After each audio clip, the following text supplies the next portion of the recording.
Nityanandam. Before we begin the Pratyaksha Paduka Puja, we request everyone to declare the following declarations with integrity and authenticity. If you agree to the following declarations, please say yes loudly. I authentically cognize, which is internally process, understand, and declare the truth that the cosmic energy exists. I authentically cognize, which is internally process, understand, and declare the truth that His Divine Holiness Swamiji is a Chinmaya Vigraha, the embodiment and the representation of that very cosmic energy. I authentically cognize, which is internally process, understand, and declare the truth that whatever I offer to His Divine Holiness Swamiji during the Pratyaksha Paduka Puja will reach the cosmic source of energy directly. I authentically cognize, which is internally process, understand, and declare the truth of Sohamasmi, that even when I worship, I am Him. Let us now enter into the Pratyaksha Paduka Puja.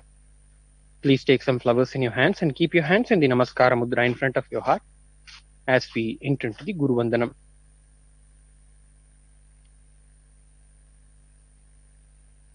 ॐ नित्यानन्दं परमसुखदं केवलं ज्ञानमूर्तिं द्वन्द्वातीतं गगनसदृशं तत्त्वमस्यादिलक्ष्यम् एकं नित्यं विमलमचलं सर्वधी साक्षिभूतं भावातीतं त्रिगुणरहितं सद्गुरुं तं नमामि नित्यानन्देश्वर परमशिवसमारम्भाम् नित्यानन्देश्वरी पराशक्तिमध्यमाम् अस्मदाचार्यपर्यन्ताम् वन्दे गुरुपरम्पराम् ललाटे त्रिपुण्ड्रीनिटिलकृतकस्तूरीतिलकः पुरन्मालाधारस्फुरितकटिकौपीनवसनः दधानो दुस्तारम् शिरसि फणिराजम् शशिकलाम् प्रदीपः सर्वेषाम् अरुणगिरियोगी विजयते.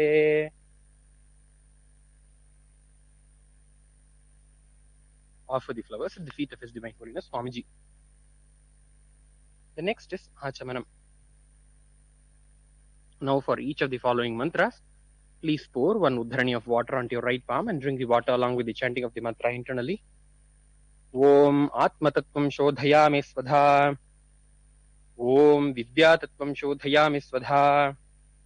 Om Shivatattvam Shodhayami Svadha. Wash your right hand with little water.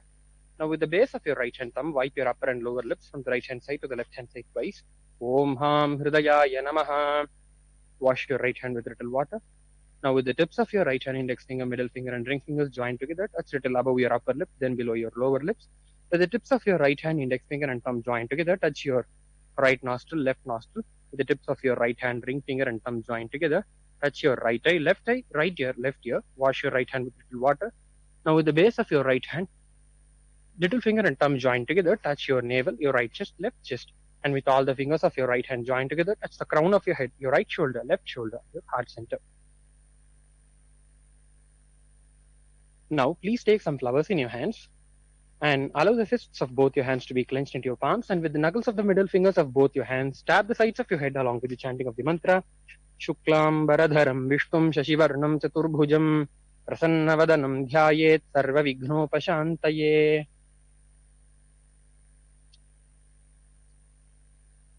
The next is Pranayama. Now, as the Samhita mantras are being chanted, closing the right nostril, inhale slowly through the left nostril. Once you have inhaled fully, close both the nostrils and hold the breath inside as long as possible. Once you can no more hold, exhale through the right nostril alone very slowly.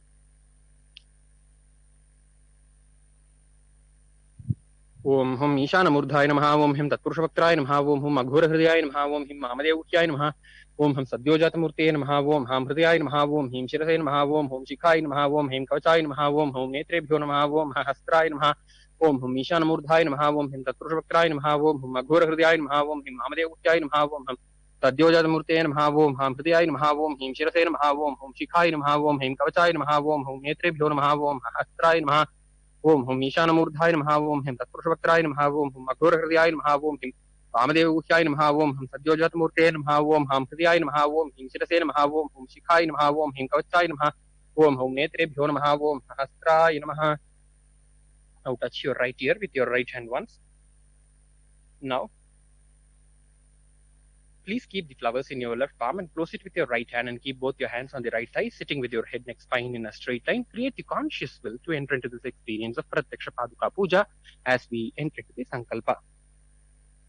ओम ममोपात्त समस्त दुरित क्षय द्वारा भगवत श्री नित्यानंद परम शिव प्रीत्यर्थम श्री नित्यानंदेश्वरी पराशक्ति समेत श्री नित्यानंदेश्वर परम शिव प्रीत्यर्थं च शुभे शोभने मुहूर्ते अद्य ब्रह्मणः द्वितीय परार्धे श्री श्वेतवराह कल्पे वैवस्वतमन्वन्तरे अष्टाविंशतितमे नित्ययुगे प्रथमे पादे जम्बूद्वीपे भारतवर्षे भारतखण्डे मेरोः दक्षिणे पार्श्वे शकाब्दे अस्मिन् वर्तमाने व्यवहारिके प्रभवादीनां षष्ट्याः संवत्सराणां मध्ये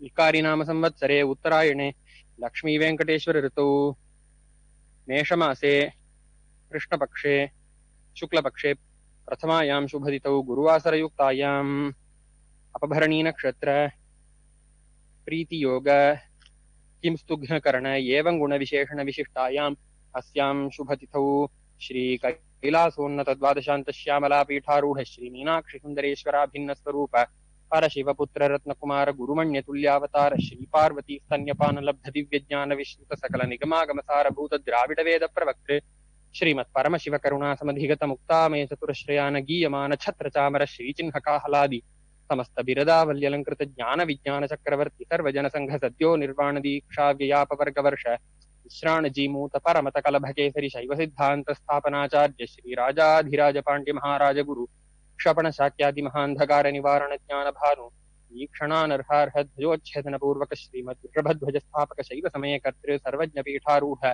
श्री जगद्गुरु श्री ज्ञान संबंध देशिक स्वामी वागीश सुंदर माणिक्य वाचक स्वामी नाम अवतार भूत श्री ज्ञान संबंध स्वामी पुनर्भृत श्यामला पीठ सर्वज्ञ पीठ त्रिणवत्युत्तर द्विशततम गुरु महासन्निधान अरुणगिरि योगीश्वर परंपरागत अरुणाचल सर्वज्ञ पीठ गुरु महासन्निधान कैलास परंपरागत कांची कैलास सर्वज्ञ पीठ त्रयस्त्रिंशदुत्तर द्विशततम गुरु महासन्निधान नित्योत्सव नित्य मंगल नित्य कल्याण नित्य रचित कैलास परंपरागत आदि कैलास नित्यानंद पीठ महासंस्थान महासिंहासन पीठ कर्त्रे साक्षात् श्री परमशिव समुद्भूत कैलास परंपरागत वैवस्वत मनु इक्ष्वाकु हरिश्चंद्र भगीरथ श्रीरामचंद्र शूरसेनेत्याद्यनवच्छिन्न सार्वभौम चक्रवर्ती परंपरागत चतुष्षष्टि योगिनी मंडित चतुष्षष्टि संप्रदाय प्रवर्तक मनुधर्म शासन सूर्यवंश प्राप्त सर्वज्ञ पीठ सुरांगी साम्राज्य मूर्धाभिषिक्त चूड़ामणि साक्षात् श्री परमशिव समुद्भूत कपिल महागुरु पुनरुद्धृत महानिर्वाणी पीठ अष्टोत्तर सहस्र श्री महामंडलेश्वर साक्षात् श्री परमशिव सिंहासनाभिषिक्त समस्त गणनायक श्री महागणपति समारंभ अनवच्छिन्न पीठाधीश्वर गुरु परंपरा प्राप्त अटल पीठ अष्टोत्तर सहस्र श्री अटल पीठाधीश्वर धर्म मुक्ति स्वर्गपुर स्वर्णपीठ त्रयोविंश गुरु महासन्निधान कैलास परंपरागत आदिपीठ सर्वज्ञ पीठ जगद्गुरु श्री कैलास पुनरुद्धारक श्री कैलास परमाचार्य श्रीमत् परमहंस परिव्राजकाचार्य वर्य सच्चिदानंद प्रणव स्वरूप श्रोत्रिय ब्रह्मनिष्ठ श्रीमज्जगद्गुरु श्रील श्री भगवत श्री नित्यानंद परमशिव श्री ज्ञान संबंध देशिक परमाचार्य स्वामिनां प्रीत्यर्थम तेषां पादारविन्दयोः भक्ति सिद्ध्यर्थम गुरुकृपा कटाक्ष सिद्ध्यर्थम क्षेम स्थैर्य वीर्य विजय आयुरारोग्य ऐश्वर्याणाम अभिवृद्ध्यर्थम धर्मार्थ काम मोक्ष चतुर्विध फल पुरुषार्थ सिद्ध्यर्थम समस्त दुरितोपशान्त्यर्थम समस्त मंगलवाप्त्यर्थम भगवत श्री नित्यानंद परमशिव प्रसादेन सकुटुम्बस्य ज्ञान वैराग्य जीवन मुक्ति प्राप्त्यर्थं च श्री नित्यानंदेश्वरी पराशक्ति समेत श्री नित्यानंदेश्वर परमशिव अवतार भूत श्री सर्वदेव देवी स्वरूप भगवत श्री नित्यानंद परमशिव प्रत्यक्ष पादुका पूजां करिष्ये. Drop the flowers on the ground and wash your hands with little water. Apa upasprishya. Now please take the bell in your left hand and ring the bell vibrantly, keeping the bell near your chest level. Agamartham tu devanam gamanartham tu rakshasam ghantanadam karomyadau devatahvanalanchanam ghanta devatabhyo namaha. Now please take a flower in your right hand and keep your hands in the Kurma Mudra in front of your heart, sitting with your head, neck, spine in a straight line. Remember His Divine Holiness Swamiji seated in the lotus of your heart, the Ananda Gandha. Offer your deep, heartfelt gratitude and devotion at the feet of His Divine Holiness Swamiji in the form of Pratik internal worship as we chant the Manasa Puja mantras.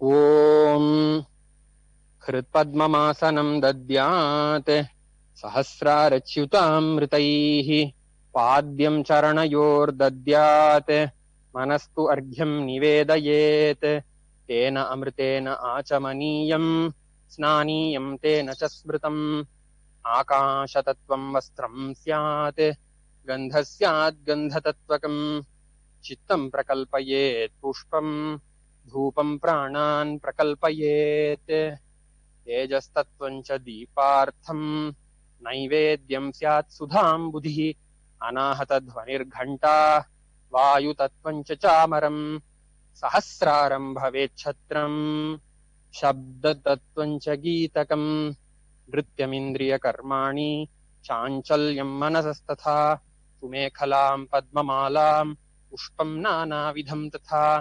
अमायाद्यैर्भावपुष्पैः अर्चयेद्भावगोचरम् अमायम् अनहङ्कारम् अरागम् अमदं तथा अमोहकम् अदम्भम् च अद्वेषाक्षोभकौ तथा अमात्सर्यम् अलोभम् च दशपुष्पम् विदुर्बुधाः अहिंसा परमम् पुष्पम् पुष्पमिन्द्रियनिग्रहः दया पुष्पम् क्षमा पुष्पम् ज्ञानपुष्पम् च पञ्चमम् इ पञ्चदशैर्भावपुष्पैः सम्पूजयेत् भगवन्तम् श्रीनित्यानन्दपरमशिवम्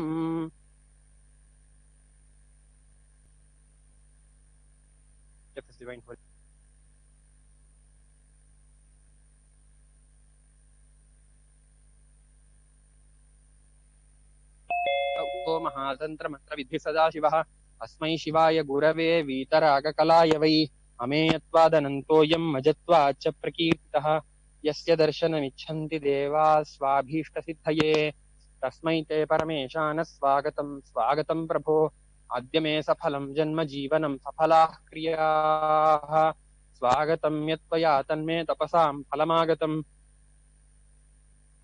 ॐ ह्रीं सर्वदेवदेवी स्वरूप भगवन् श्रीनित्यानन्द परमशिव स्वागतं सुस्वागतं ते. Next offering is Padyam. Now please take one udhrani of water in your right hand and offer the water at the feet of His Divine Holiness Swamiji at the end of the mantra. Om Yadbhaktilesha Samparkat Paramananda Samplavaha Tasmai Te Parameshana Padyam Shuddhaya Kalpaye Om Hrim Etatpadyam Sarvadeva Devi Swarupaya Bhagavate Shri Nityananda Paramashivaya Namaha. The next offering is Arghya. Now please take the conch with the Arghya in your right hand and offer the Arghya at the feet of His Divine Holiness Swamiji at the end of the mantra. Om Durvakshatasamayuktam Bilvapatram Tathaparam Shobhanam Shankhapatrastham Grihana Arghyam Maheshwara Om Hrim Yeshorghya Sarvadeva Devi Swarupaya Bhagavate Shri Nityananda Paramashivaya Swaha.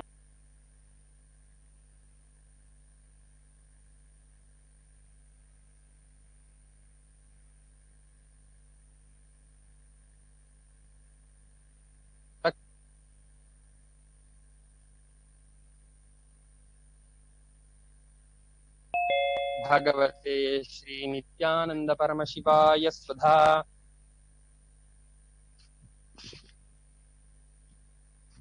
The next offering is Gandha Tailam. Now please take one the scented oil in your right hand and offer it at the feet of His Divine Holiness Swamiji at the end of the mantra. Om Sneham Grihana Snehena Lokanam Hitakaraka Sarvalokeshu Shuddhastvam Dadami Snehamuttamam Om Hrim Idam Gandha Tailam Sarvadeva Devi Swarupaya Bhagavate Shri Nityananda Paramashivaya Nivedayami. The next offering is Snaniyam. Now please take one udhrani of water in your right hand and offer the water at the feet of His Divine Holiness Swamiji at the end of the mantra, and please ring the bell with your left hand while doing so. Om Idam Sushitalam Vari Swachham Shuddham Manoharam Snanartham Te Maya Bhaktya Kalpitam Pratigrihyatam Om Hrim Idam Snaniyodakam Sarvadeva Devi Swarupaya Bhagavate Shri Nityananda Paramashivaya Namaha. The next offering is Vastram. Now please take the cloth offering in your right hand and offer it at the feet of His Divine Holiness Swamiji at the end of the mantra. Om माया चित्रपटाच्छन्न निजगुह्योरु तेजसे निरावरण विज्ञाय वासस्ते कल्पयाम्यहम् ॐ ह्रीं इदं वस्त्रोत्तरीयं सर्वदेव देवी स्वरूपाय भगवते श्रीनित्यानन्द परमशिवाय निवेदयामि. The next offering is Abharanam. Now please take the jewelry in your right hand and offer it at the feet of His Divine Holiness Swamiji at the end of the mantra. ॐ स्वभावसुन्दराङ्गाय नानाशक्त्याश्रयाय ते सुवर्णं भूषणं तुभ्यं कल्पयामि प्रसीद मे.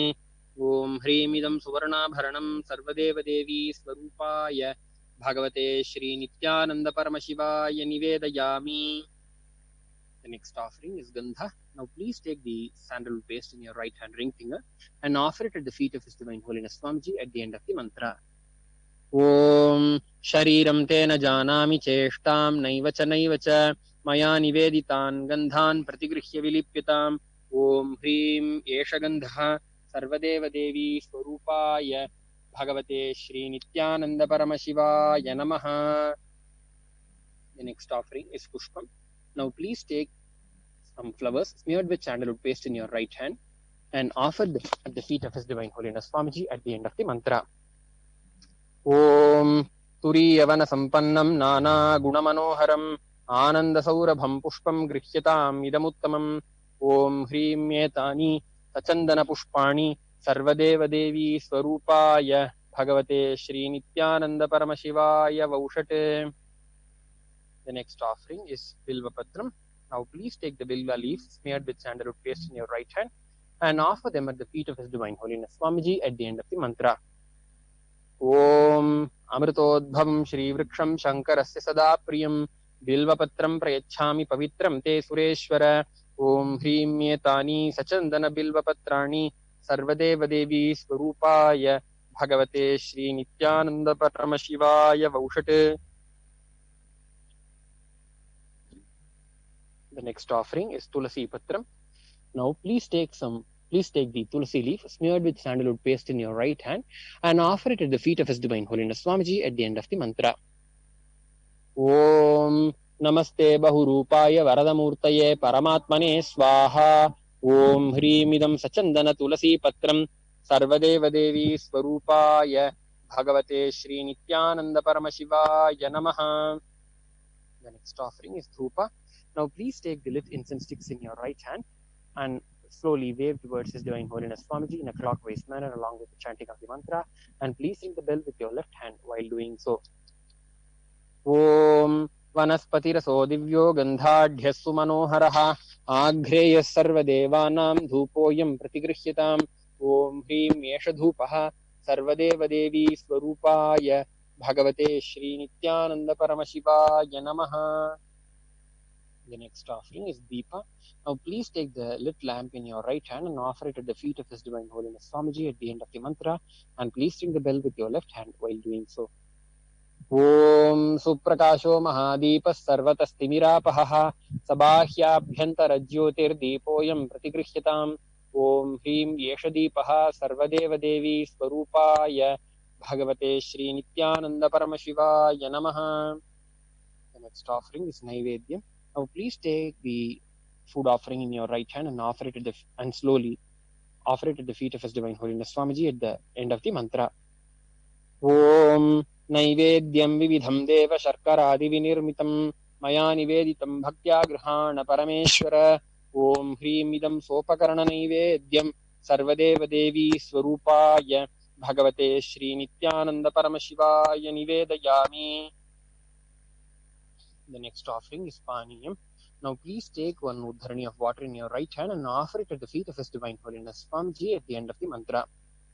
Om Samastadeva Devesha Sarvatraptikaram Param Akhandananda Sampurnam Grihana Jalamuttamam. Om Hrim Idam Panarthodakam Sarvadeva Devi Swarupaya Bhagavate Shri Nityananda Paramashivaya Namaha.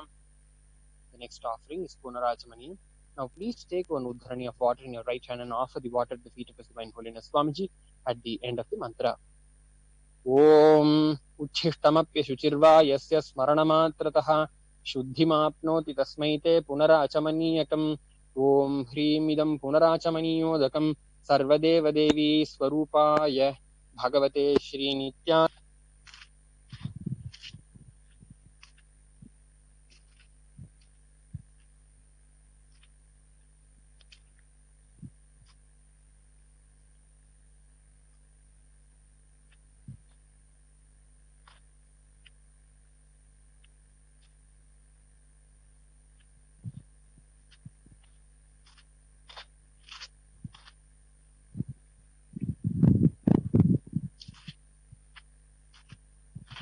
ओम ह्रीं एषा दीपमाला सर्वदेवदेवी स्वरूपा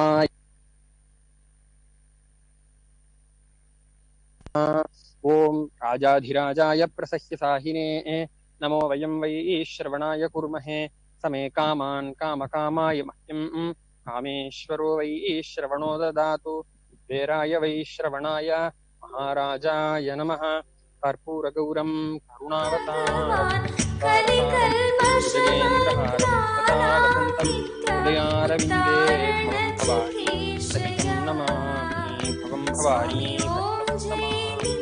भवं भवानी सहितं नमामि आराधितं समर्पयामि भगवद्गीतानन्दपरमशिवस्वामी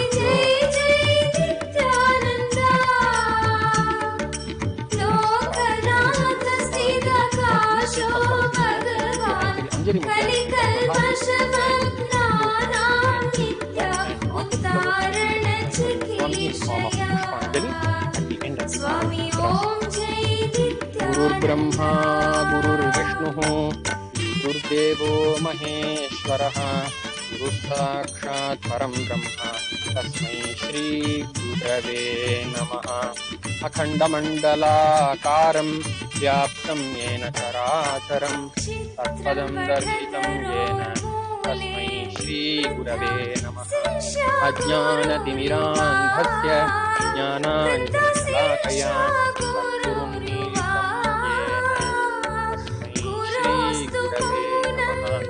अनेकजन्म सम्प्राप्त कर्मबन्धविदारिणे आत्मज्ञानप्रदानेन तस्मै श्रीगुरवे नमः अन्नाथ श्रीजगन्नाथो मद्गुरु श्रीजगद्गुरुः परमात्मा सर्वभूतात्मा तस्मै श्रीगुरवे नमः ईश्वरो गुरुराज्ञेति मूर्तिभेदविभागिने व्योमवद्व्याप्तदेहाय ज्ञानन्दं परमपदं केवलं ज्ञानमूर्तिं सर्वातीतं गगनसदृशं एकं नित्यं विमलमचलं सर्वधी साक्षिभूतं भावातीतं त्रिगुणरक्षं सद्गुरुं तं नमामि पुष्पाञ्जलिं समर्पयामि भगवद्गीतानन्दपरमशिव चरणकमलेभ्यो नमः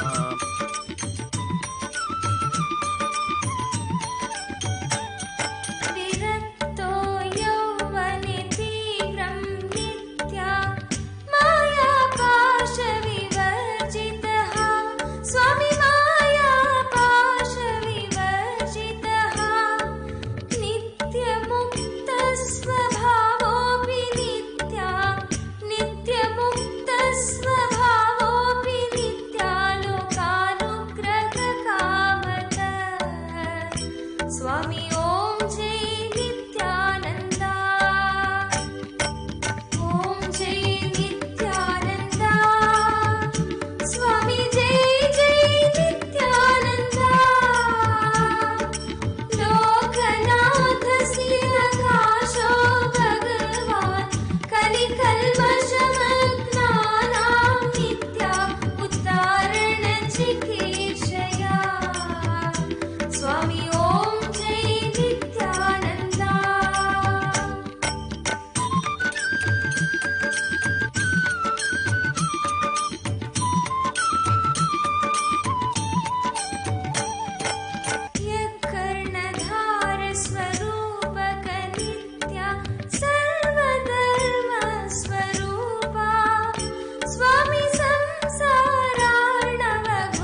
स्वामी ॐ जय नित्यानन्दा।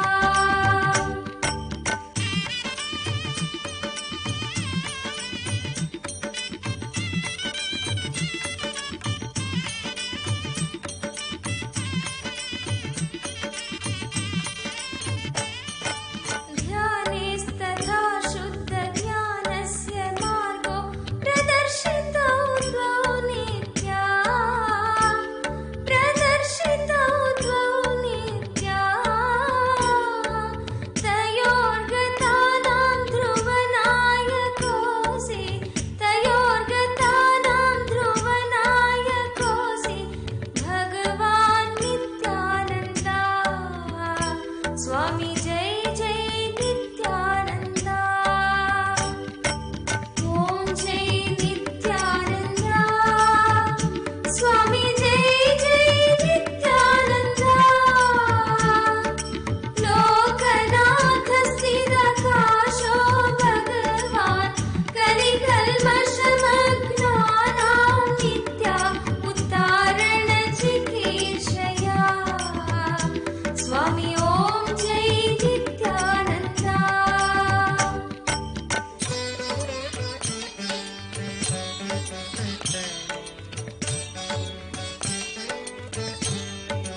स्वामी ओम जय नित्यानंदा ओम जय नित्यानंदा स्वामी जय जय नित्यानंदा लोकनाथ स्थितकाशो भगवान कलिकल्मषमग्नानां नित्या उद्धारण चिकीर्षया स्वामी ओम जय नित्यानंदा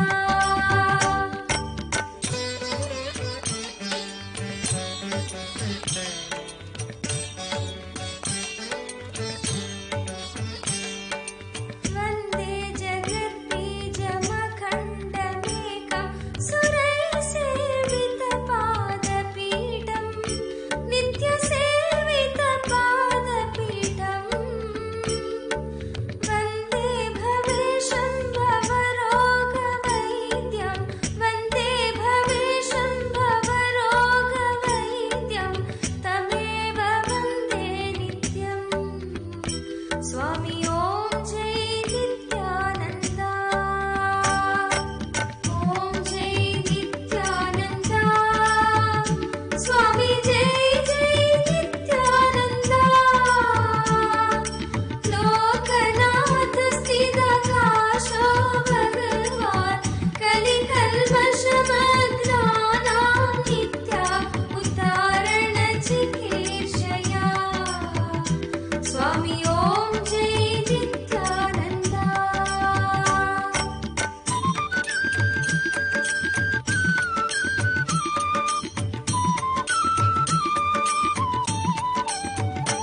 ज्ञान ध्यान तृप्ताय नित्या ज्ञान ध्यानदायिने नित्य ज्ञान ध्यानदायिने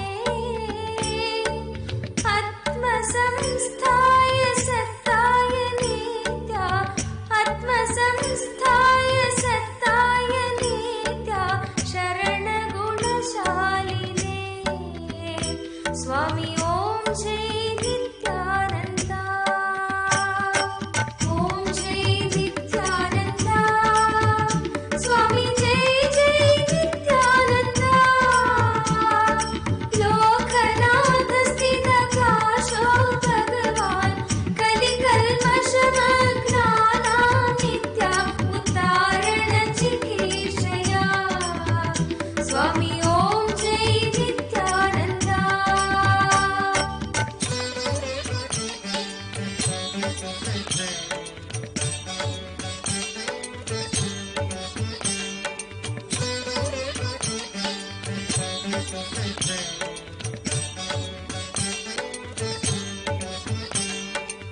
सर्वदेवी स्वरूपाय नित्या सर्वदेव स्वरूपिणे नित्य सर्वदेव स्वरूपिणे विरक्ति भक्ति नैर्मल्य नित्या विरक्ति भक्ति नैर्मल्य नित्या भूति मंगलकारिणे स्वामी ओम जय नित्यानंदा ओम जय नित्यानंदा स्वामी जय जय नित्यानंदा लोकनाथ स्थितकाशो भगवान कलिकल्मषमग्नानां नित्या उद्धारण चिकीर्षया स्वामी ओम जय नित्यानंदा